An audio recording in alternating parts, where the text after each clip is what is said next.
সাথে ইসলামের কোন সম্পর্ক? জোরে বলেন সম্পর্ক। সুদ আছে যেখানে মুমিন যাবে না। সুদ হচ্ছে পুঁজিবাদী অর্থনীতির হাতিয়ার। দমন নিপীড়নের মূল মাধ্যম হচ্ছে সুদ। এই সুদের কারণে যারা ধনী এরা শুধু ধনী হতে থাকে, আর যারা গরিব শুধু গরিবই হতে থাকে। ইসলাম চায় না যে রাস্তার এক পাশে পাঁচতলা আরেক পাশে থাকবে গাছতলা। চিল্লা এখন ঠিক কিনা? ইসলাম চায় কায়লা ইয়াকুনা দুলাতান বাইনাল আগনিয়াই মিনকুম, সম্পদ যাতে ধনীদের হাতে কুক্ষিগত হয়ে না থাকে, সম্পদের তারল্য যাতে সবার হাতে পৌঁছে যায়। এজন্য ইসলাম সুদকে করেছে হারাম আর ব্যবসাকে করেছে হালাল। চিল্লায় পড়েন আল্লাহু আকবার। এজন্য রব্বুল আলামিন বলেন ওয়া আহাল্লাল্লাহুল বাইআ ওয়া হারামার রিবা, আমি আল্লাহ তোমাদের জন্য সুদকে করলাম হারাম আর ব্যবসাকে করে দিলাম হালাল। সুবহানাল্লাহ। ব্যবসাকে হালাল করেছে কে আর সুদকে হারাম করেছে কে? সুদের মধ্যে দেখা যায় অনেক লাভ, অনেক টাকা, অনেক বরকত, শুধু বেড়ে যায়। আল্লাহ বলে তোমাদের দৃষ্টিতে টাকা বেড়ে যায়, আমি আল্লাহর কাছে বাড়ে না।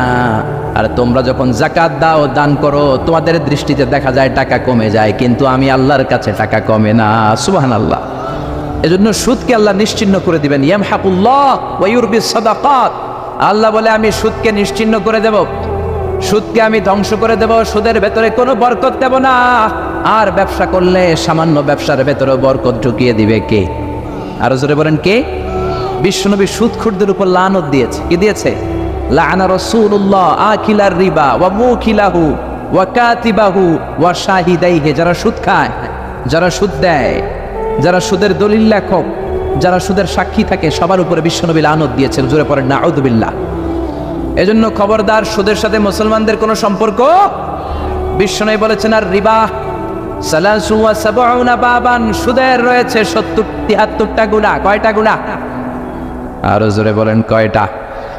সুদের মধ্যে 73টা গুনাহ। আইসারুহা আইয়ান কাহার রাজুল উম্মা, 73টা গুনার মধ্যে সবচাইতে ছোট্ট গুনাহ হলো নিজের মায়ের সাথে জিনা করা।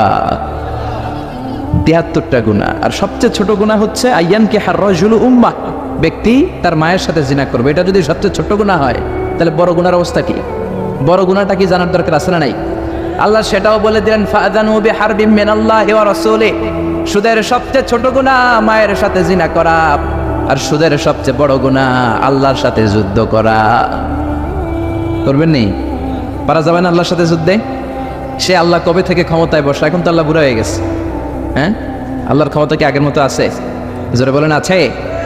এজন্য সুদের সবচেয়ে ছোট গুনাহ মায়ের সাথে জিনা, সবচেয়ে বড় গুনাহ কার সাথে? যুদ্ধ।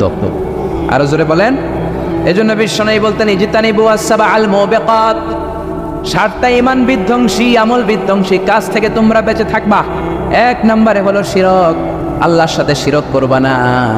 2 নম্বরে হলো মাতা পিতার সাথে অবাধ্যতা করা। 3 নম্বরে জাদু দেখানো, জাদুটোনা করা। 4 নম্বরে অন্যায়ভাবে কাউরে হত্যা করা। 5 নম্বরে এতিমের সম্পদ খাওয়া। 6 নম্বরে কোনো নারীকে অন্যায়ভাবে জিনার অপবাদ দেওয়া। 7 নম্বরে সুদ খাওয়া। কি খাওয়া? এই 7টা কাজ করলে আপনার ঈমানটাকে ধ্বংস করে দিবে কে? চিল্লায় বলেন কে? এজন্য দুনিয়াতে যারা সুদ খায় তাদের সম্পদে কোনো বরকত নাই, তাদের শুধু রোগ আর রোগ, টেনশন আর টেনশন। আছে না নাই? আবার বিশ্বনবী বললেন যারা সুদ খায় তাদের 3টা শাস্তি। কয়টা? আরো জোরে বলেন কয়টা? 1 নম্বরে কিয়ামতের দিন আল্লাযীনা ইয়াকুলুনা আর-রিবা লা ইয়াকুমুনা ইল্লা কামা ইয়াকুমুল্লাযী ইয়াতাখাব্বাতুহু আশ-শাইতানু মিনাল মাস। সুদের 1 নম্বর শাস্তি, কিয়ামতের দিন সুদখোর যখন কবর থেকে উঠবে, রব্বুল আলামিন তাকে জিনে ধরা রোগীর মতো, পাগলের মতো উঠায় দিবে। সুদখোর কবর থেকে উঠে ভূতে ধরা রোগীর মতো, জিনে ধরা রোগীর মতো, পাগলের মতো লাফাতে লাফাতে উঠবে। তারে দেখে কিয়ামতের ময়দানের সবাই বুঝবে লোকটা হলো সুদখোর। কি খোর? আরো জোরে বলেন। এটা হচ্ছে 1 নম্বর শাস্তি। 2 নম্বর শাস্তি বিশ্বনবী বললেন আমি স্বপ্নে দেখলাম কিছু লোকের পেট হচ্ছে বিশাল বড় ঘরের মতো, আর ওই পেটের ভেতরে দেখলাম ভয়ঙ্কর বিষাক্ত সাপ। জিব্রাইল রে বললাম ও জিব্রাইল মান হাউলা, এরা কারা? বিশ্বনবী বললেন হাউলাই আকালাতুর রিবা, এরা হলো আপনার উম্মতের মধ্য থেকে যারা সুদ খেয়েছে ওই সুদখোর লোকগুলা। পড়েন নাউযুবিল্লাহ। 3 নাম্বার শাস্তি বিশ্বনবী বলেন যে রাতে আমাকে মেরাজে নেওয়া হলো, রাআইতু লাইলাতা উসরিয়া বি, মেরাজের রাতে আমি দেখলাম রক্তের একটা নদী, ওই নদীর উপর কিছু লোক সাঁতার কাটে। কিসের নদী দেখছেন কোনোদিন? রক্তের নদী আমরা কোনোদিন দেখেছি? রক্তের একটা নদীর ভেতরে কিছু লোক সাঁতার কাটে। সাঁতার কাটতে কাটতে বাঁচার জন্য যখন পারে আসতে চায়, তীরে আসতে চায়, কিছু ফেরেশতারা অনেক বড় বড় পাথরের খণ্ড নিয়ে বসা, তীরের দিকে আসতে চাইলে প্রচন্ড জোরে পাথর নিক্ষেপ করে তার চেহারার দিকে। পাথরের আঘাতে ওই লোকটার চেহারা ছিন্ন বিচ্ছিন্ন হয়ে যায়। লোকটা চিৎকার করতে করতে আবার রক্তের নদীর মাঝখানে চলে যায়। আবার তীরে আসতে চাইলে আবার পাথর আছে না নাই? জোরে বলেন। বিশ্বনবী বললেন, মান হাউলা ইয়া জিবরিল, ও জিব্রাইল এরা কারা? বিশ্বনবী বললেন, এরা হলো আপনার সুদখোর উম্মাত। এরা কারা? এজন্য সুদ খাওয়া যাবে? জোরে বলেন, সুদ খাওয়া যাবে? খবরদার, সুদ খাওয়া যাবে না। সুদের বিপরীতে আমরা ব্যবসা করব। ব্যবসায় বরকত দিয়েছে কে? বিশ্বনবী বললেন, রিজিককে আল্লাহ 10 ভাগ করেছেন, তার 1 ভাগ দিয়েছেন পৃথিবীর অন্যান্য পেশার ভেতরে, আর 9 ভাগ দিয়েছেন ব্যবসার ভেতরে। সুবহানাল্লাহ। রিজিকের 9 ভাগ থাকে ব্যবসার ভেতরে, এজন্য সুদ খাওয়া যাবে না। সুদের সাথে ইসলামের কোনো সম্পর্ক। আমরা ব্যবসা করব। আপনি মুশারাকা সিস্টেমে, মুদারাবা সিস্টেমে, আপনি মুরাবাহা সিস্টেমে ব্যবসা করেন, ওই ব্যবসায় বরকত দিবে কে? জোরে বলেন, কে? সুদ হারাম এই কারণে, কারণ টাকার ভেতর থেকে টাকা আসে না। আপনি 1 লক্ষ টাকার একটা বান্ডিল আপনার আলমারির ভেতরে আজকে রাখলেন, 1 বছর পরে খোলার পরে এটা কি 1,10,000 টাকা হবে? 1,05,000, 1,02,000, 1,10 টাকা, 1,05 টাকা, 1,01 টাকা? 1 টাকাও পারবে না। কত থাকবে? 1 লাখই থাকবে। কারণ টাকার ভেতর থেকে টাকা আসে না। টাকার ভেতর থেকে টাকা আসে যখন ওই টাকার সাথে শ্রম যুক্ত হয়, যখন টাকার সাথে কষ্ট যুক্ত হয়, যখন টাকার সাথে মেধা যুক্ত হয়। ঠিক কিনা? তো আপনি টাকা দিয়ে কেমন করে টাকার ভেতর থেকে টাকা নেন? এটা হারাম। হয়তো আপনাকে ব্যবসা অংশগ্রহণ করতে হবে, লাভ লস দুইটাতে অংশগ্রহণ করতে হবে, রিস্কও থাকবে। আপনি ব্যবসায় টাকা দিয়ে শুধু লাভ নিলেন, লস নিলেন না, এটাই সুদ। ঠিক কিনা? আপনার লাভও নিতে হবে, লস নিতে হবে, ঝুঁকিও নিতে হবে।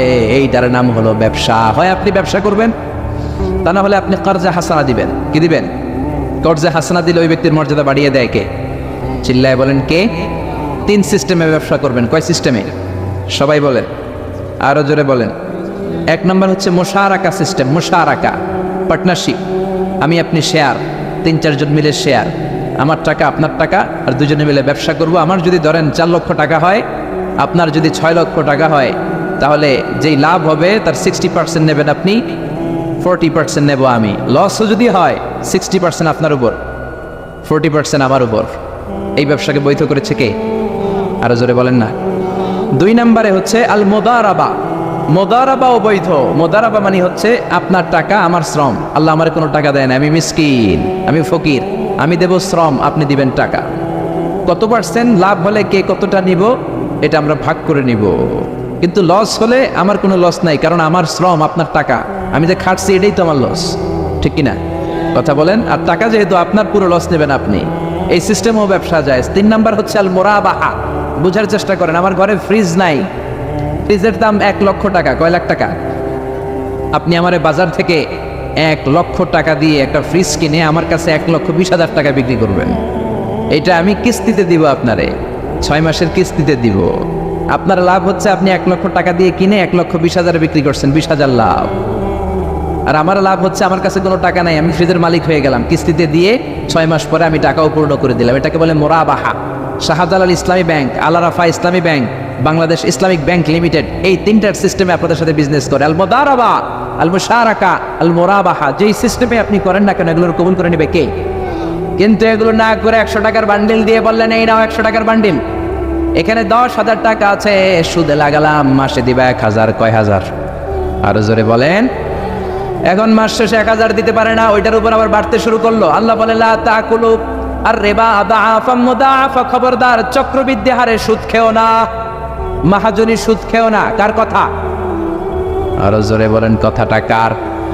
মাহাজনী সুদ খাওয়া যাবে না, চক্রবৃদ্ধি হারে সুদ খাওয়া যাবে না। তাহলে ব্যাংকের সুদ খাওয়া তো যাবে না? ব্যাংকের সুদ খাওয়া যাবে না। ব্যাংকের সুদও হারাম, আর চক্রবৃদ্ধি হারে মাহাজনী সুদ, এটা অনেক ভয়ঙ্কর হারাম। গ্রামে গঞ্জে এরকম আছে না নেই? 10,000 টাকায় মাসে 1,000 টাকা সুদ। কথা কন, কথা কন, কথা কন। আছে। এখন দিতে পারে না, সুদ আবার বেড়ে যায়। এখন 2,000 হয়ে গেছে, এরপরের মাসেও দিতে পারে না, 3,000 হয়ে যায়। এরপরে কে আসলটা দেওয়া লাগবে না, তুই সুদ চালা। কি চালা? সুদ চালাইতে চালাইতে বাড়ি নাই, ভিটা নাই, জমি নাই, টিউবওয়েল নাই, পরনের লুঙ্গিও নাই, আছে না নাই? এটার বলে মহাজনী সুদ, এটার বলে চক্রবৃদ্ধি হারে সুদ। এই সুদ খাওয়া যাবে না। এজন্য সুদ আপনি খেলে এই সুদের এই সম্পদের ভেতরে কোনো বরকত নাই, এটাকে ধ্বংস করে দিবে কে? চিল্লায় বলেন কে? এজন্য আপনি ব্যবসা করবেন। আল্লাহ বললেন হাল্লাল্লাহুল বাইআ ওয়া হারামার রিবা, আমি আল্লাহ ব্যবসাকে তোমাদের জন্য হালাল করলাম, সুদকে করলাম হারাম। এখন আমরা সুদ খাবো না ব্যবসা করব? জোরে বলেন, সুদ না ব্যবসা? ব্যবসার সিস্টেম হচ্ছে আপনাকে লাভ লস দুইটাতে অংশগ্রহণ করতে হবে। আপনি যদি বলেন না আমি শুধু লাভ নিব লস নিব না, এটা ব্যবসা হবে? এটা সুদ হবে। এটা কি হবে? চিল্লায় বলেন কি হবে? এরপর ইসলাম বলে লা মাইসার, কোনো জুয়া চুরি থাকবে না। বিজনেসের মধ্যে জুয়া চুরি নাই, মানে লটারি নাই। কিন্তু বাংলাদেশে লটারি সিস্টেম আছে না নাই? 10 টাকায় 40 লক্ষ টাকা আছে না নাই? এটা সরাসরি জুয়া চুরি। এটার সাথে ইসলামের কোনো সম্পর্ক? এর কারণ হচ্ছে আমরা 10 টাকা দিয়ে লটারি কিনি, পাই এরকম একটা কাগজ, এই লটারির একটা নাম্বার থাকে এখানে, ঠিক কিনা? আর লেখা আছে 10 টাকায় প্রথম পুরস্কার 40 লক্ষ টাকা। লক্ষ লক্ষ মানুষ 10 টাকা দিয়ে এটা কিনে। কেনার পর যেদিন ড্র হবে, রাফেল ড্র, একজন পায় 40 লাখ, আরেকজন পায় 30 লাখ, আরেকজন পায় 20 লাখ, আরেকজন 10 লাখ, পঞ্চম পুরস্কার পায় 1 লাখ, আর লক্ষ লক্ষ মানুষ এই কাগজ পানিতে ভিজায় খায়। চিল্লা এখন ঠিক কিনা? এটার নাম হচ্ছে জুয়া চুরি, এটা জায়েজ নাই। কিন্তু এই লটারির কাগজের সাথে যদি আপনার একটা কলম দিয়ে দেয়, এটাকে জায়েজ করার সিস্টেম আছে। এই 10 টাকার লটারির যখন আপনি লটারিটা কিনবেন, আপনাকে যদি একটা কলম দিয়ে দেয়, তাহলে কেমন যেন আপনি 10 টাকা দিয়ে একটা কলম কিনলেন। এটা ব্যবসা, এটা হচ্ছে ব্যবসার সুরা, এটা জায়েজ আছে না নাই? তার মানে লক্ষ লক্ষ মানুষ যখন লটারি কিনলো, সাথে পেলে একটা কলম। এরপরে ড্র হওয়ার পরে একজন পাবে 40 লাখ, আরেকজন 30 লাখ, একজন 20 লাখ, আরেকজন 10 লাখ, আর লক্ষ লক্ষ সবাই পাইছে একটা করে কলম। তার মানে আমরা সবাই কিছু না কিছু পাইছি। চিল্লা এখন ঠিক কিনা? এই সিস্টেমে যদি করেন তাহলে এটারে বৈধ করে দিবে কে? জোরে বলেন কে? এরপরে ইসলাম বলেন নো আনসার্টেনটি, কোনো ব্যবসার মধ্যে আনসার্টেনটি থাকতে পারবে না, সুনিশ্চিত হতে হবে সবকিছু। লা দারারা ওয়ালা দারার ওয়ালা গারারা ফিল বাই, বেচা কিনার মধ্যে কোনো ধোঁকাবাজি থাকতে পারবে না, অনিশ্চয়তা থাকতে পারবে না। অনেকে উড়ন্ত কবুতর বিক্রি করে, আছে না নাই? কবুতর যারা পালেন, 10টা কবুতর আছে আপনার, আপনি দেখবেন সারাদিন কবুতর আকাশে উড়ার পরে বিকালে আবার বাসায় চলে আস। আপনি বললেন এই যে 10টা কবুতর আকাশে উড়ে, এই 10টা কবুতর আপনার বিক্রি করে দিলাম, এক একটা 100 টাকা করে, 10টায় কত হয়? 1000 টাকা বিক্রি করে দিয়েছেন। এই ব্যক্তি শরীয়ত সম্মত হয় না। এর কারণ প্রতিদিন কবুতরগুলো বিকেলবেলা উড়ার পরে সন্ধ্যাবেলায় ফিরে, আজকে বিকালে নাও ফিরতে পারে। যেরকম ঠিক কিনা? আজকে 10টা কবুতর যদি অন্যদিকে চলে যায়, 1000 টাকা কিলাকিলি আছে না নাই? ইসলাম বলে কিলাকিলির কোনো সুযোগ নাই। কবুতরগুলো নামবে, 10টারে তুমি ধরবা, টপস করবা, তার হাতে হ্যান্ড ওভার করবা, তারপরে বিক্রি করবা। এটারে জায়েজ করে দিবে কে? এরপরে পুকুরের মধ্যে মাছ থাকা অবস্থায় কেনা বেচা জায়েজ নাই। এরকম কেনা বেচা বাংলাদেশে আছে না নাই? আন্দাজে মানুষে শখের বসে কিনে ফেলে, পুকুরের মধ্যে বুদবুদ করতেছে, ভাবতেছে হাজার হাজার মাছ কিনছে, 10 লক্ষ টাকা দিয়ে কিনে ফেলছে। কই মাছের পুকুর, উঠায় দেয় 20 কেজি কই আর 50 কেজি কাঁকড়া আর 70 কেজি ব্যাং, আছে না নাই? এরপরে কিলাকিলি আছে না নাই? এজন্য ইসলাম বলে না, কবুতরটা হাতের মধ্যে কবজ করার পরে যেমনি বিক্রি করলাম, মাছগুলাও জাল দিয়ে তোলো, তারপরে গনে গনে বিক্রি করো, কবুল করে নিবে কে? গাভীর ওলানের মধ্যে দুধ রেখে বিক্রি করা জায়েজ নাই। ওলান এত ফিলা গেছে এরকম, এটা মনে হচ্ছে যে 20 কেজি, দহন করার পরে পাওয়া গেছে 5 কেজি, এরকম আছে না নাই? কারণ এটা দুধের কারণেও ফুলতে পারে, টিউমারেও ফুলতে পারে, ঠিক কিনা? এজন্য ইসলাম বলে লা গারারা ফিল ইসলাম, ইসলামে কোনো গারারা নাই, ধোঁকাবাজি নাই, আনসার্টেনটি নাই, অনিশ্চয়তার মধ্য দিয়ে, হাওয়ার মধ্যে কোনো বিজনেস নাই।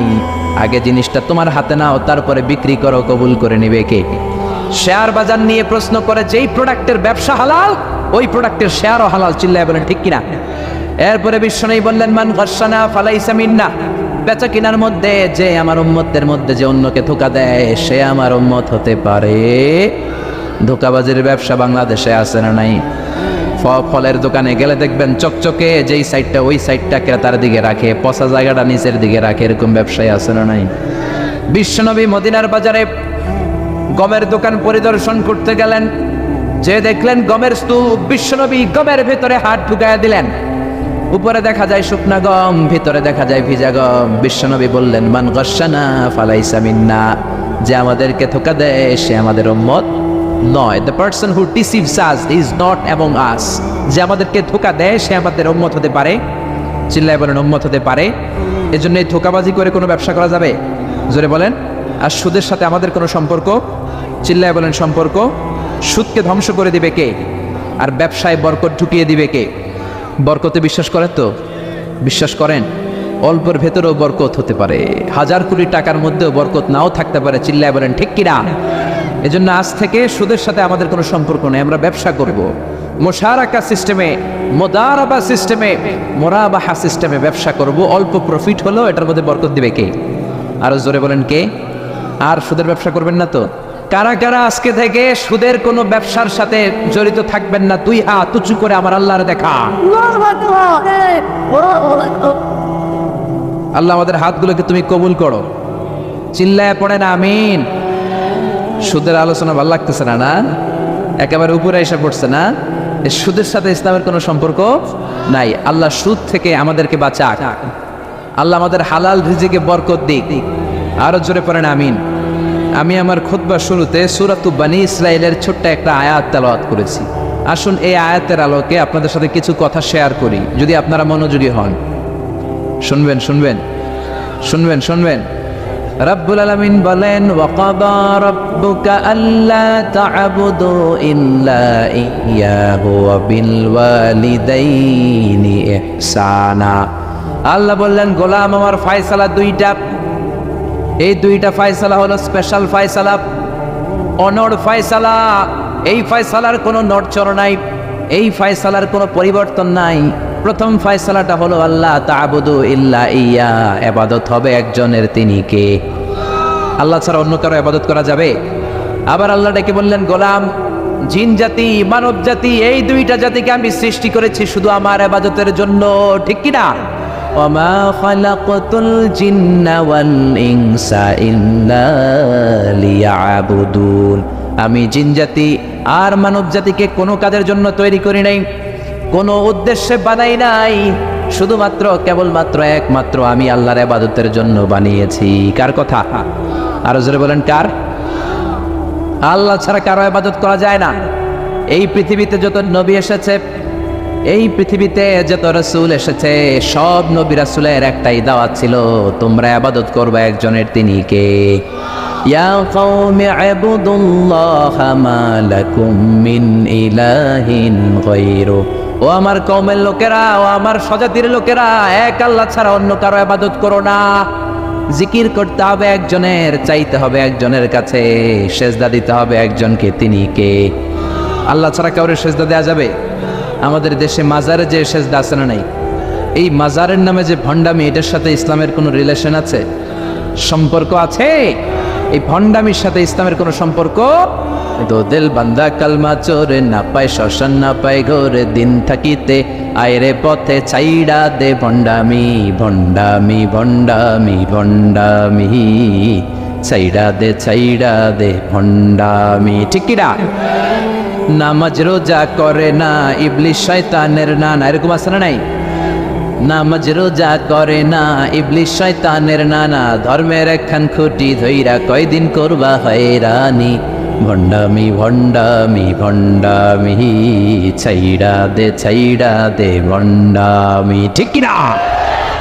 এই জন্য ভণ্ডামির সাথে যারা জড়িত আছো, ভণ্ডামি ছেড়ে দাও, আল্লাহওয়ালা হয়ে যাও। তোমার জীবনে বরকত দিবে কে? তোমার জন্য জান্নাতের দরজা খুলে দিবে কে?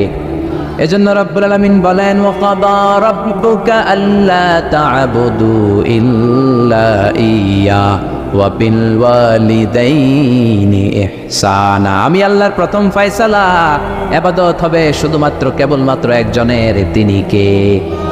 আমরা প্রত্যেক নামাজে সূরাতুল ফাতিহায় আল্লাহরে বলি, আল্লাহ ইহদিনাস সিরাতাল মুস্তাকিম। ও আল্লাহ আমাদেরকে সহজ সরল পথ দেখাও, সিরাতুল মুস্তাকিম দাও। আল্লাহ বলেন, আনি'বুদুনি হাযা সিরাতুম মুস্তাকিম। আমি আল্লাহর ইবাদত করো, এটাই সিরাতুল মুস্তাকিম। আল্লাহু আকবার। আপনি যদি আল্লাহর ইবাদত করেন তাহলে আপনি বুঝবেন যে আপনি সিরাতুল মুস্তাকিমের উপর আছেন। আর যদি বুঝেন আল্লাহর ইবাদত ছেড়ে আপনি অন্যদিকে দৌড়াচ্ছেন, তার মানে হলো আপনি সিরাতুল মুস্তাকিমের উপর থাকার সৌভাগ্য অর্জন করতে পারেন নাই। চিল্লা এখন ঠিক কি না? এজন্য আল্লাহ বললেন, আল্লাহর ফয়সালা কয়টা? আরো জোরে বলেন কয়টা? এক নাম্বার ফয়সালা ইবাদত হবে শুধু একজনের, তিনি কে? এই ফয়সালার সাথে সবাই একমত? দ্বিমত কেউ নাই? কেউ নাই? দু একজন থাকতে পারে, কেউ নাই। আল্লাহ বললেন আমার প্রথম ফয়সালা ইবাদত হবে শুধু আমি আল্লাহর। দুই নাম্বার ফয়সালা ওয়াবিল ওয়ালিদাইনি ইহসানা, ইহসান হবে মাতা পিতার সাথে, মানে ভালো আচরণ হবে মাতা পিতার সাথে। বোঝা গেল ইবাদত হবে আল্লাহর, ইহসান হবে মাতা পিতার। আল্লাহর সাথে, আল্লাহর জন্য আপনি ইবাদত করবেন, আর মাতা পিতার প্রতি আপনি ইহসান করবেন। ইহসান মানে সদাচরণ, ইহসান মানে খেদমত, ইহসান মানে তাদের জন্য খরচ করা, ইহসান মানে আপনার সব সম্পদ তাদের পায়ের সামনে, আপনার সব ক্ষমতা তাদের পায়ের সামনে বিলিয়ে দেয়া, বিছিয়ে দেয়া। চিল্লা এখন ঠিক কিনা? এজন্য আল্লাহ বললেন আমার দুই নাম্বার ফয়সালা ওয়াবিল ওয়ালিদাইনি ইহসানা, মাতা পিতার সাথে ইহসান করবা। আমরা বললাম আল্লাহ আপনার জন্য ইবাদত হবে এটা আমরা বুঝলাম, মাতা পিতার সাথে ইহসান কেমন করে হবে এটা আমরা বুঝলাম না।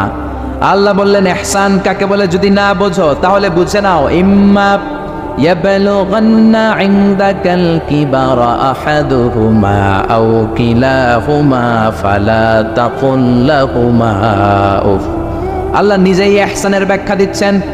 আল্লাহ বললেন ইহসানের প্রথম তাফসীর হলো আব্বা আম্মা একজন কিংবা দুইজন যখন বার্ধক্যে উপনীত হয়ে যায়, যখন বয়সে পৌঁছে যায়, খবরদার তাদের কোনো কাজে তুমি নাক ছিটকাতে পারবা না, তাদের কোনো কাজে নাক ছিটকাতে পারবে না, তাদের কোনো কাজে এমনকি উফ শব্দটাও বলা যাবে না। চিল্লা এখন ঠিক কিনা? কারণ আমরা যখন ছোট ছিলাম বাবা মারে কষ্ট দিয়েছি কি দেই নাই? আপনার কত বছর আগের ঘটনা মনে আছে? আপনার বয়স যখন 3 তখন আপনি কি করছিলেন মনে আছে? তো ওইটাই যদি মনে না থাকে, বয়স যখন 2 ছিল ওগুলো মনে আছে? বয়স যখন 1 ছিল ওগুলো মনে আছে? জ্বালাতনটা তো ওই সময় বেশি করছে। চিল্লা এখন ঠিক কিনা?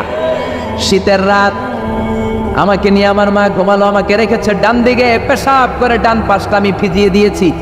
আমার মা আমাকে ঘর থেকে বের করে দেয় নাই, শীতের রাতে বাম দিকে আমাকে শোয়ালো। কনকনে মাঘ মাসের শীতের রাতে বাম পাশটাতেও পেশাব করে ভিজিয়ে দিলাম, আমার মা আমারে ঘর থেকে বের করে দেয় নাই। আমার মা তার বুকের মাঝখানে রেখে ঘুমাতে শুরু করেছে। মাঘ মাসের শীতের রাত 3টার দিকে পেশাব করে মায়ের বুকটাও আমি ভিজিয়ে দিয়েছি, জামাটাও ভিজিয়ে দিয়েছি। মা 3টার দিকে উঠে নতুন শাড়ি পরে, নতুন জামা পরে, আগের ভিজা পেশাব মাখানো জামাটাকে চেঞ্জ করে আবার আমাকে নিয়ে ঘুমিয়েছে। আমাকে ঘর থেকে বের করেছে নাকি? জোরে বলেন। এজন্য আল্লাহ বুঝাতে চাইলেন, গোলাম ছোট্টবেলা যেমনি কষ্ট দিয়েছো, মা বাবা রেগে যায় নাই, তোরে লাথি মেরে ঘর থেকে তাড়ায় দেয় নাই, তোরে এতিমখানায় দেয় নাই। মা বাবা বয়সে যখন উপনীত হয়ে যায়, বার্ধক্যে যখন পৌঁছে যায়, ওই মা বাবারে খবরদার বৃদ্ধাশ্রমে দিয়ে আসবি না। বৃদ্ধাশ্রম বাংলাদেশে আছে না নাই? ছেলে আমার মস্ত মানুষ, মস্ত অফিসার, মস্ত ফ্ল্যাটে যায় না দেখা এ পারে ও পার, নানান রকম জিনিস আর আসবাব দামি দামি, সবচেয়ে কম দামি ছিলাম একে মাত্র আমি। ছেলের আবার আমার প্রতি অগাধ সম্ভ্রম, আমার ঠিকানা তাই বৃদ্ধাশ্রম। ঠিক কিনা? অনেক কপাল পোড়া আছে, ডাকাত আছে, মা বাবা বার্ধক্যে উপনীত হওয়ার পরে তাদের কর্মকাণ্ডে নাক ছিটকায়, ঘরে আর বাবা মারে রাখতে মনে চায় না, বৃদ্ধাশ্রমে রেখে আসে। এরকম ডাকাত আছে রাই। বাবা মারে বৃদ্ধাশ্রমে দেয়া যাবে? চিল্লায় বলেন দেয়া যাবে? যেই বেয়াদবগুলো, যেই ডাকাতগুলো মার বাবারে বার্ধক্যে উপনীত হলে, বয়স হয়ে গেলে বৃদ্ধাশ্রমে দিয়ে আসে, ওই বেয়াদবটা বুড়া হলে ওর কপালে বৃদ্ধাশ্রম জুটবে না। চিল্লায় এখন ঠিক কিনা? ভাঙ্গা থালা হাতে নিয়ে তুই ভিক্ষা করে খাবি। চিল্লায় এখন ঠিক কিনা? আল্লাহ বললেন আমার 2 নাম্বার ফয়সালা ওয়াবিল ওয়ালিদাইনি ইহসানা, মাতা পিতার সাথে ইহসান করবা। ইহসানের প্রথম ব্যাখ্যা ইম্মা ইয়াবলুগান্না ইনদাকাল কিবারা আহাদুহুমা আও কিলাহুমা ফালা তাকুল লাহুমা উফ। মা বাবার একজন কিংবা দুইজন যদি বার্ধক্যে উপনীত হয়ে যায়, খবরদার মা বাবার বৃদ্ধাশ্রমে দিও না। মা বাবা পেশাব করে দিতে পারে, পায়খানা করে দিতে পারে, তোমাকে যেমনি পরিষ্কার করে আদর যত্ন করেছে তুমিও পরিষ্কার করবা, মা বাবার খেদমত করবা, তোমার জীবনটারে উজালা করে দিবে কে? আল্লাহ বললেন ইহসানের 2 নাম্বার ব্যাখ্যা ওয়ালা তানহারহুমা, মা বাবারে ধমক দিও না। অনেক বেয়াদব ছেলে মেয়ে আছে, মা বাবার সাথে ছিড়কি দিয়ে কথা বলে, ধমক দিয়ে কথা বলে, এলাকার লোকদের সাথে যখন কথা বলে ভদ্র ভাষায় কথা বলে, ঘরে ঢুকলে মায়ের গালি দেয়, আছে না নাই? বাবারে ডাকে বুড়া, মারে ডাকে বুড়ি, আছে না নাই? তুমি কেমন করে মায়ের বুড়ি ডাকো, বাবারে বুড়া ডাকো? তোমার বাপ মা তো বুড়া হয়েছে তোমার কারণে। তোমারে মানুষ করতে যে তোমার মা বাবা তাদের জীবন যৌবন হারিয়েছে। তোমারে মানুষের মতো মানুষ করতে যে তারা তাদের জমি হারিয়েছে। তোমারে বিদেশ পাঠাতে যে তারা তাদের ভিটেমাটি হারা হয়েছে। যেই বাবা মা তোমার জন্য সব কিছু ছেড়েছে, খবরদার ফালা তানহারহুমা, ওই বাবা মারে ধমক দিবা না। কার কথা? চিল্লায় বলেন কার? এরপর আল্লাহ বললেন ওয়ালা তানহারহুমা ওয়া কুল লাহুমা কওলান কারীমা, তাদেরকে ধমক দিবা না, বরং তাদের সাথে ভালো আচরণ করবা, কোমল ভাষায় কথা বলবা। যত ভদ্রতা তুমি জানো, যত কার্টিসি তুমি জানো, যত সফটনেস তোমার জানা আছে, যত ভদ্রতা তুমি শিখেছো, সব ভদ্রতা তুমি ইউজ করবা তোমার মা বাবার সাথে।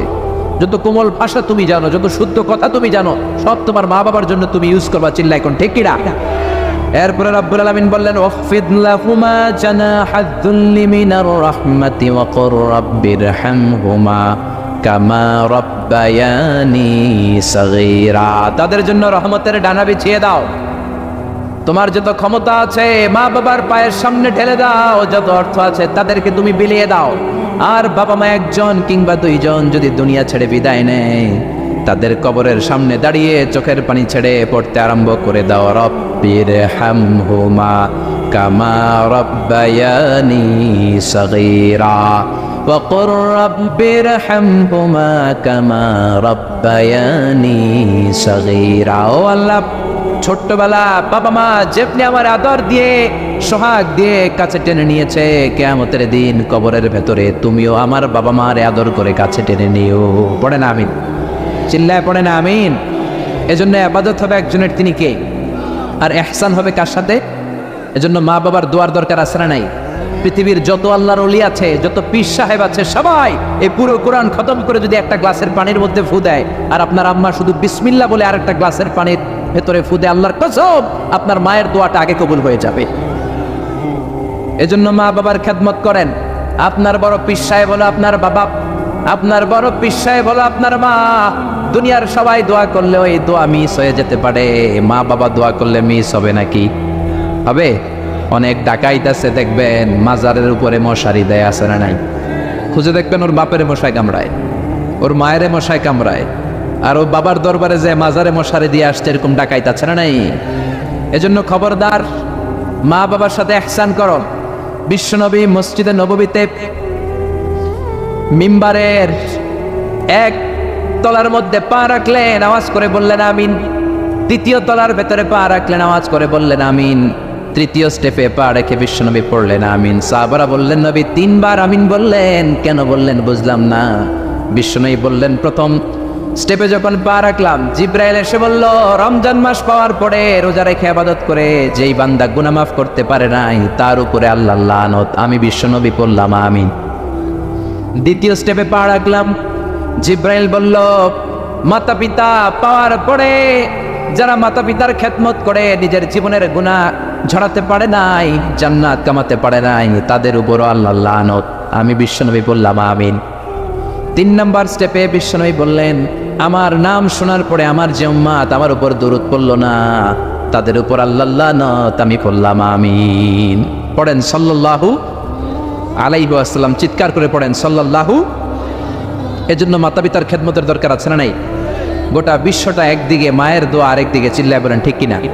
আপনি বুলেট মারলে বুলেট মিস হতে পারে, ড্রোন হামলা করলে মিস হতে পারে, মায়ের দোয়া মিস হবে? জোরে বলেন মিস হবে? এক সাহাবী বলল নবী আইয়ুল আমালে আফদাল, সবচেয়ে সেরা আমল কোনটা? বিশ্বনবী বললেন সবচেয়ে সেরা আমল হলো আসসালাতু ফি ওয়াক্তিহা, সময় মতো নামাজ পড়া। 2 নম্বরে বললেন বিররুল ওয়ালিদাইন, মাতা পিতার খেদমত করা। 3 নম্বরে বললেন আল জিহাদু ফি সাবিলিল্লাহ, আল্লাহর রাস্তায় জিহাদ করা। তার মানে পৃথিবীর শ্রেষ্ঠতম 3টা আমলের মধ্যে মাতা পিতার খেদমতের আমলটাও আছে না নাই? মাতা পিতার খেদমত এটা সবচেয়ে ভালো আমল। আরেক হাদিসে বিশ্বনবী বললেন এটা জিহাদের চেয়ে বেশি সওয়াবওয়ালা। এক সাহাবী বললেন নবী আস্তাযিনুকাল জিহাদ, আমি জিহাদে যেতে চাই, অনুমতি দেন। বিশ্বনবী বললেন তোমার বাবা মা কেউ বেঁচে আছে নাকি? সাহাবী বললেন বেঁচে আছে। বিশ্বনবী বললেন ফাফিহিমা ফাজাহিদ, যাও বাবা মার খেদমত শুরু করে দাও। বাবা মার খেদমত করলে ঘরে বসেই জিহাদের সওয়াব পাবা, ঘরে বসেই জিহাদের সওয়াব পাওয়া যাবে। রিদার রাব্বি ফি রিদাল ওয়ালিদ ওয়া সাকাতুহু ফি সাকাতিল ওয়ালিদ। বাবা মা খুশি তো আরশের মালিক খুশি, বাবা মা না খুশ তো আরশের মালিকও না খুশ। চিল্লায় এখন ঠিক কি না? এজন্য বিশ্বনবী বলতেন তোমাদের প্রত্যেকের ঘরের ভেতরে দুইটা জান্নাত আছে, কারণ জান্নাতে দুইটা স্পেশাল দরজা আছে। একটা দরজার নাম হলো আল আব মানে আব্বা, আরেকটা দরজার নাম হলো আল উম মানে আম্মা। একটা দরজার নাম বাবা, আরেকটার নাম মা। এজন্য বিশ্বনবী বলেন এই দুইটা দরজার সাথে তোমরা কি আচরণ করবা তোমাদের ডিসিশন। ওমা জান্নাতুকা ওয়া নারুক, বাবা মাই তোমার জান্নাত, বাবা মাই তোমার জাহান্নাম। বাবা মার সাথে ভালো আচরণ করলে 8টা জান্নাতের দরজা তোমার জন্য খুলে দিবে কে? আর খারাপ আচরণ করলে জাহান্নাম আছে না নাই? তোমার বাবা মা যদি কাফের হয়, হিন্দু হয়, বৌদ্ধ হয়, তারপরও ভালো আচরণ করবা, ঠিক কি না? বাংলার জমিনে এরকম অনেক হিন্দু ফ্যামিলি আছে, হিন্দু ইয়াং ছেলে মুফাসসিরে কোরআনের তাফসীর শুনে হাতে হাত রেখে কালিমা পড়ে মুসলমান হয়ে গেছে, আছে না নাই? কিন্তু মা তো মুসলমান হয় নাই, বাবা তো মুসলমান হয় নাই, বাপ মা হিন্দুই রয়ে গেছে। তো বাপ মা হিন্দু, ছেলে মুসলমান, তুমি কি মা বাবার সাথে খারাপ আচরণ করতে পারবা? কথা বলেন। মা বাবা হিন্দু হোক, নাস্তিক হোক, বৌদ্ধ হোক আর খ্রিস্টান হোক, মা বাবার দোয়া নিতে হবে, আশীর্বাদ নিতে হবে। চিল্লা এখন ঠিক কিনা? বিশ্বনবীর শালী নাম কি বলেন তো? কেউ জানেন বিশ্বনবীর শালীর নাম কি?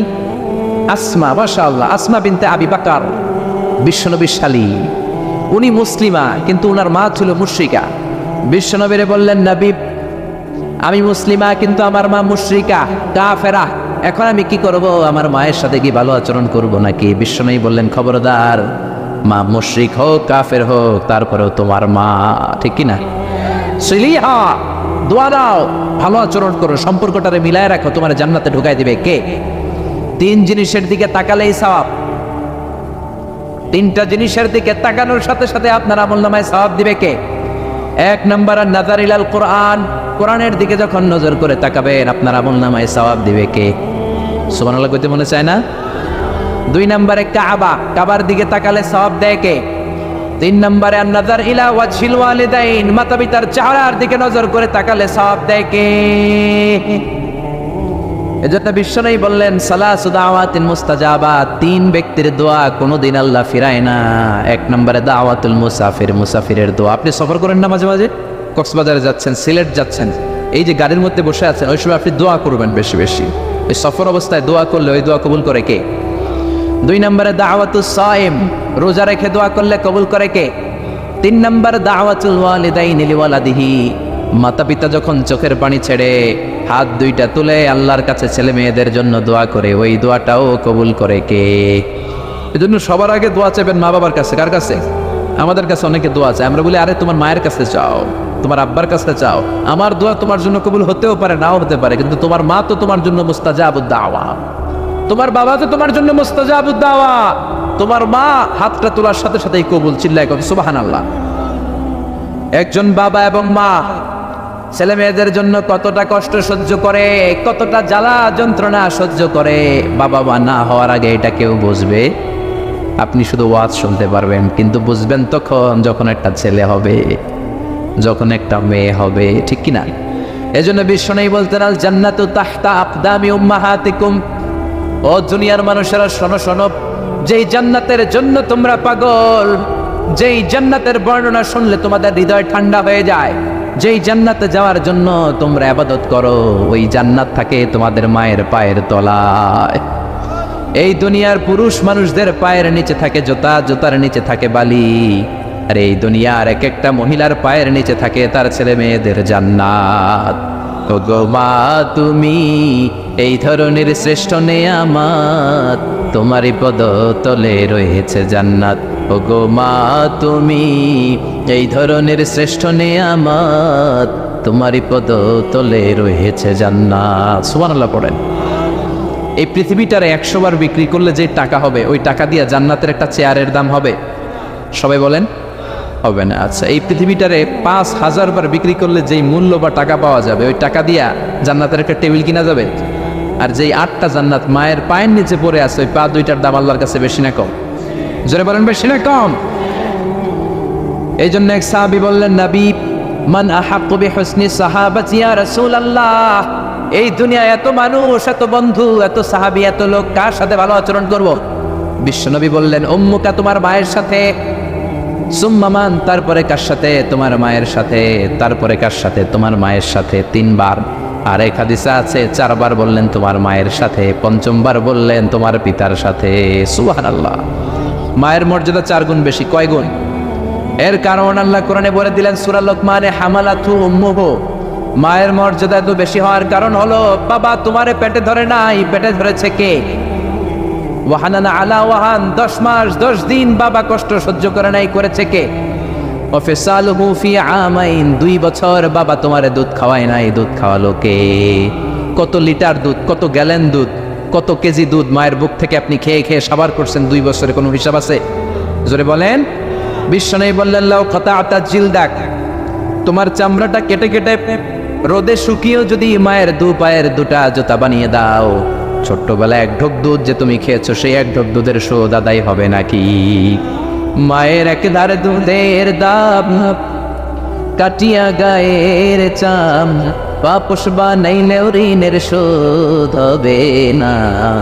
এমন দরদি ভাবে কেউ হবে না আমার মাহাদো,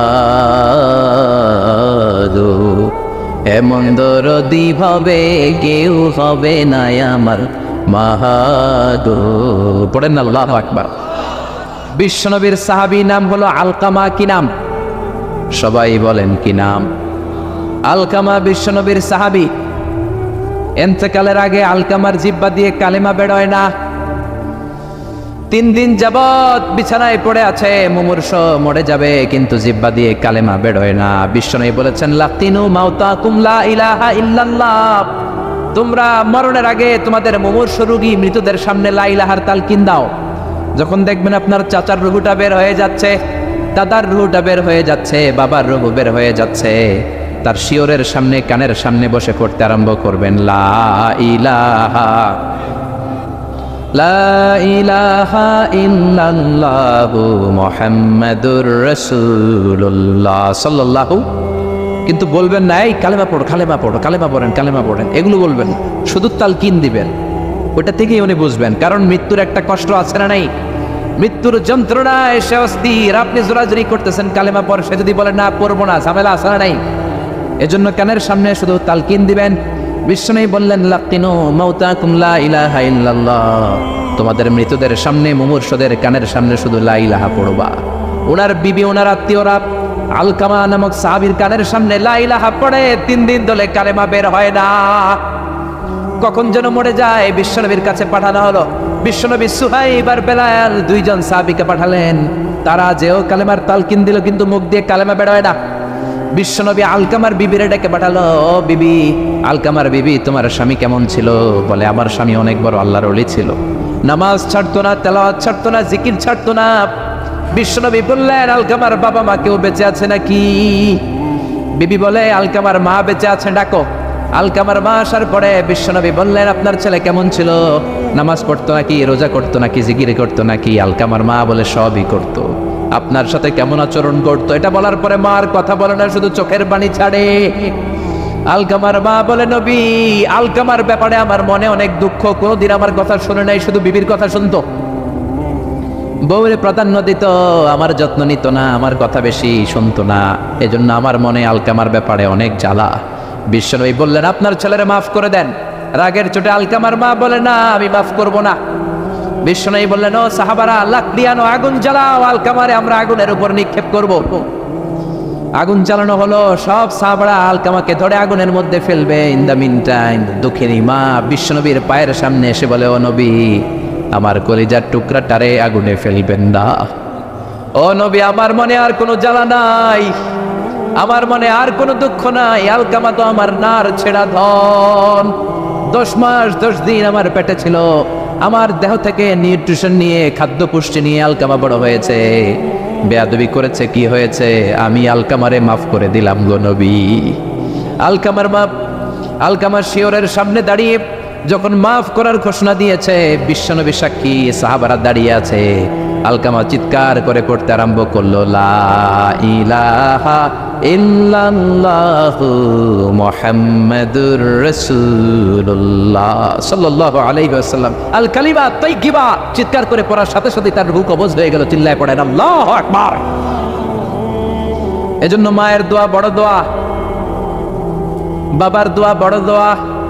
মা বাবা দোয়া করলেও কবুল, বদদোয়া করলেও কবুল।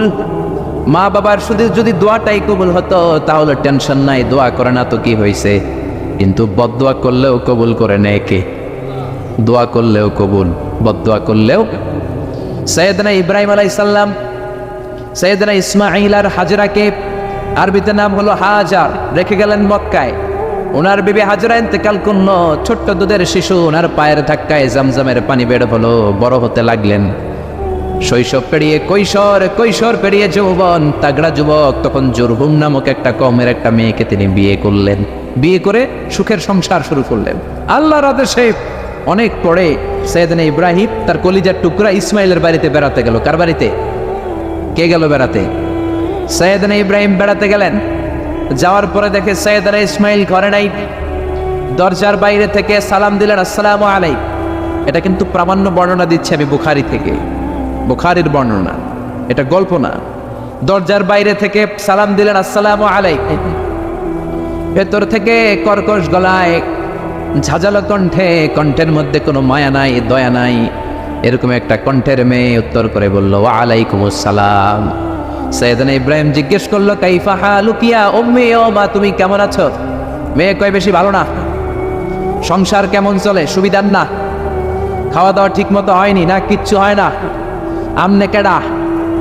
সৈয়দনা ইব্রাহিম বলে, আমি কে তোমার জানার দরকার নাই। ইদা জাআ যাওজুকি মিনাল গাবা, স্বামী যখন তোমার বন থেকে শিকার করে ফিরবে, ফাকরাই আলাইহিস সালাম, তোমার স্বামীরে আমার পক্ষ থেকে একটা সালাম দিবা। ও মুরিহিয়া ইয়াগাইরা আতাবাতা বাবিহি, বলবা ঘরের দরজার চৌকাঠটা যেন পাল্টে ফেলে। সৈয়দনা ইব্রাহিম চলে গেলেন। বিকেলবেলা জঙ্গল থেকে শিকার করে সৈয়দনা ইসমাইল ঘরে ফিরলেন। ঘরে ফেরার পর বিবি বলে, একটা বুড়া আইছিল। বুড়া কে আইছিল? সৈয়দনা ইসমাইল বলে, বুড়া? বুড়া মানুষ আবার আমার ঘরে আসবে কেন? কেন আসছে? আপনারা সালাম দিছে, ওয়ালাইকুম আসসালাম। আর কি বলছে? বলেছে আপনি যেন ঘরের দরজার চৌকাঠ পাল্টে ফেলেন। ওমিয়া, চোর বোঝে চোরের সিগন্যাল, পুলিশ বোঝে পুলিশের সিগন্যাল, নবী বোঝে নবীর সিগন্যাল, ঠিক কিনা? সৈয়দনা ইসমাইল তো বুঝে ফেললেন, কিরে ঘরের দরজার চৌকাঠ পাল্টে ফেলো, এরকম রূপক কথা, মেটাফরিক্যাল ইঙ্গিত দুনিয়ার সাধারণ মানুষ দিতে পারে না। চিৎকার দিয়ে বিবিরে বললেন, ও কপাল পুড়ি, তুই কি করলি? নিজের কপাল পুড়লি, নিজের কপালে নিজে কোরাল দিলি। যেই লোকটারে বুড়া বুড়া বলে সম্বোধন করলি, ওই লোকটার কেউ নয়, আমার জন্মদাতা পিতা, এই জামানার সবচেয়ে বড় পয়গম্বর ইব্রাহিম খলিল। আমার বাবা যে সিগন্যাল দিয়েছে এটা তো গ্রিন সিগন্যাল না, এটা রেড সিগন্যাল। তার মানে তোর তালাক দিতে বলেছে, গেট আউট, গেট আউট, ডিভোর্সিও তালাক দিয়ে দিলাম, যা।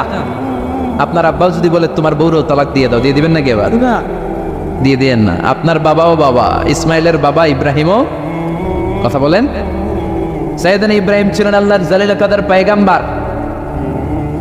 আকাশ থেকে ওহী আসলে নবীরা কথা বলে, মন গড়া নবীরা কিছু বলে না।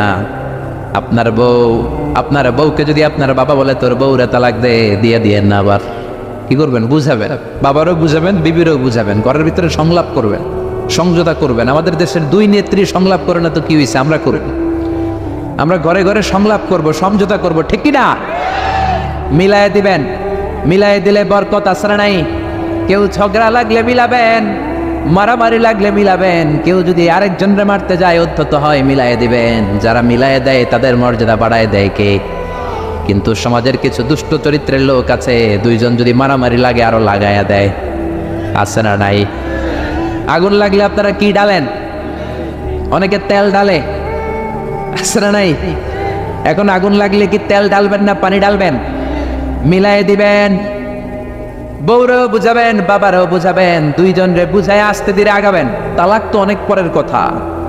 ইসলামের দেয়া অনুশাসন যদি আমরা মেনে চলি, কোনোভাবেই তালাক হবে না। স্বামীকে আল্লাহ কিছু দায় দায়িত্ব দিয়েছেন, স্ত্রীকে আল্লাহ কিছু দায় দায়িত্ব দিয়েছেন। এই দুইটা দায়িত্ব যে কত গুরু দায়িত্ব, গোটা বিশ্বব্যাপী এই দায়িত্বের মধ্য দিয়ে বিশ্বটা চলে। পৃথিবীর প্রথম স্বামী ছিলেন সাইয়েদানা আদম, পৃথিবীর প্রথম বউ ছিল হাওয়া। সেখান থেকে স্বামী স্ত্রীর এই জীবন আছে না নাই? স্বামী আর স্ত্রী বানায় যেজন মিস্ত্রি, সে বড় আজব কারিগর, ঠিক কিনা? স্বামী আর স্ত্রী বানায় যেজন মিস্ত্রি, সে বড় জটিল কারিগর। এজন্য এই সম্পর্কটা বড় ভয়ঙ্কর সম্পর্ক। এটাকে মিলিয়ে রাখতে হবে। তালাকের সিস্টেম হচ্ছে প্রথমে আপনি ফাইদুহুন্না, কোরআন বলে আপনি প্রথমে স্ত্রীকে ওয়াজ করবেন। ঝগড়া হলে কি করবেন? ঘরে ওয়াজ নাই, আছে মারামারি আর কিলাগিলি। ওয়াজ করবেন, ওয়াজেও কাজ হচ্ছে না, বুঝানোর চেষ্টা করবেন, বুঝে না।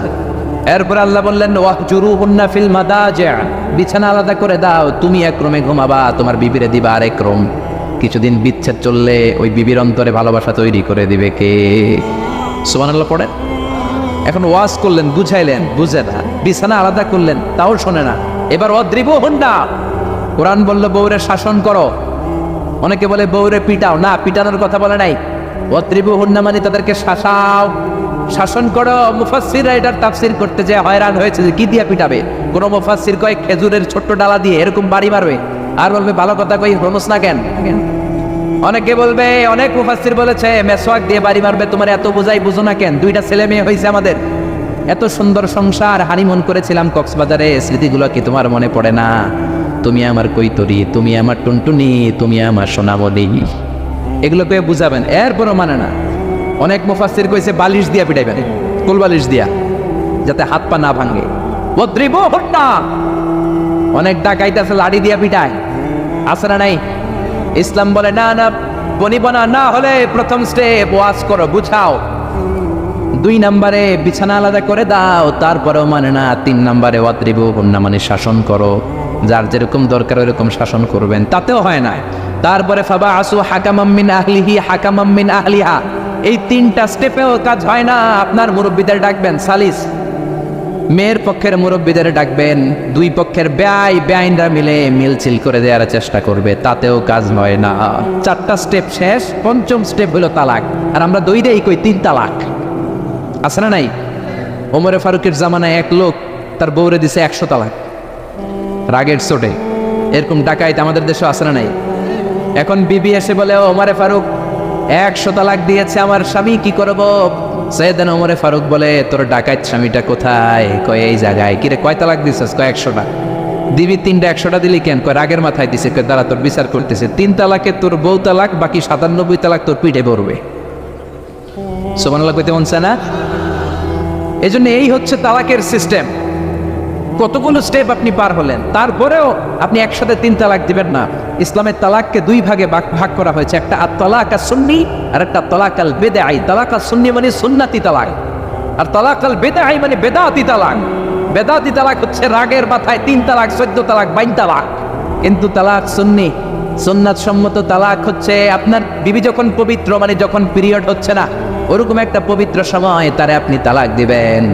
1 মাসের সময় আছে, একটা তালাক দিবেন, 1 মাসের ডিউরেশন, এর মধ্যে বিবির আবার নিয়ে আসতে পারবেন, কোনো সমস্যা নাই। সুবহানাল্লাহ পড়েন। 1 মাস পরেও মানে না, এরপরে দিবেন 2য় মাসের 2য় তালাক, তার মানে আরো 1 মাস, মোট কয় মাস? 2 মাস পরেও মিলমিশ হয় না, তারপরে 3য় মাসে তালাক দিলেন।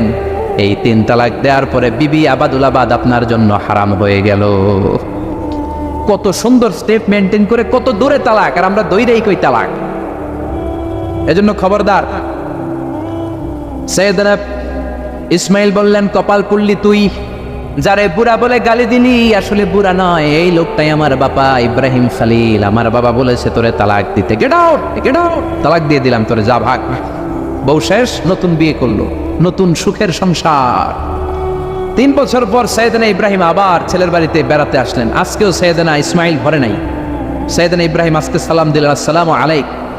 সাইয়েদনা ইব্রাহিম সালাম দিলেন, আজকে ঘরের ভেতর থেকে জাদুমাখা কণ্ঠে, মধুমাখা কণ্ঠে, সুরেলা কণ্ঠে একটা মেয়ে বলল, ওয়া আলাইকুমুস সালাম। সাইয়েদনা ইব্রাহিম বললেন, কাইফা হালুক ইয়া উম্মি মা, কেমন আছো? মেয়েটা বলে, আলহামদুলিল্লাহ আলা কুল্লি হাল, সব সময় আলহামদুলিল্লাহ। সব সময় কি? তোমাদের জীবন যাপন কেমন চলে? খুব ভালো চলে। তোমার স্বামী কই? বনে গিয়েছে। এবার মেয়েটা বলে, আপনি কে? সাইয়েদনা ইব্রাহিম বলে, আমার পরিচয় দেব না। মেয়েটা বলে, আপনার পরিচয় না দিল আপনার সাথে কথা বলবো না। আমরা স্বামী স্ত্রী 2 জন থাকি মরুভূমির মাঝখানে, আমাদের খোঁজ খবর নেওয়ার কেউ নাই। আপনি কে এরকম দিল দরিয়ার একজন মুরব্বী, আমাদের খোঁজ নিতে আসলেন? আপনার পরিচয়টা আপনি বলেন। সাইয়েদনা ইব্রাহিম তার পরিচয় দেয় না। মেয়ে বলে, পরিচয় না দিলে আমি কথাও কই না। বাধ্য হয়ে ঘরের ভেতরে ঢুকলেন, জোর করে মেয়েটা সাইয়েদনা ইব্রাহিমকে ঘরে ঢুকালেন। রুটি বানিয়ে খাওয়ালেন, গোশত খাওয়ালেন, খেজুর খাওয়ালেন, শরবত খাওয়ালেন। ও মিয়া আগেরটাও মাইয়া, এইটাও পার্থক্য আছে না নাই?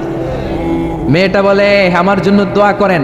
সাইয়েদনা ইব্রাহিম চোখের পানি ছেড়ে দোয়া করে দিলেন।